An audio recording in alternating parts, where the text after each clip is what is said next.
রানাঘাটে গেছিলাম, এখন আমরা যাচ্ছি বাটা মানে মল্লিক বাজারে যাচ্ছি। মানে মায়ের ওখানে শাঁখা পছন্দ হয়নি, তো আমরা দেখি মল্লিক বাজারে গিয়ে কী পাই। আর আমার সাথে একটা বাজে ঘটনা ঘটে গেছে। আমার জুতোটা না জলে পা দিয়েছি, পুরো খুলে চলে গেছে। তো দেখি মল্লিক বাজারে গিয়ে একটা জুতো কিনবো। তো এখন তো টোটোই আছে, জানি না কত শুনতে পাচ্ছি কি, একটু পরে দেখা হচ্ছে। এখন আমরা ঘুর করতে খাচ্ছি, মা দাও। অন্ধকার, এই যে দেখো এখানেও মায়ের শাঁখা পছন্দ হয়নি, কারণ আমরা বাড়ি যাচ্ছি।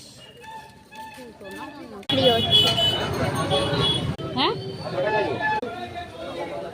দাঁড়িয়ে আছি, মায়ের শাঁখা পছন্দ স্টেশনে এসেছি, ট্রেন আসছে, তো চলো এসেছি বাড়ি। বন্ধ করে দাও। আমার চকলেট কর্নেটা আইসক্রিম, চলো খাই।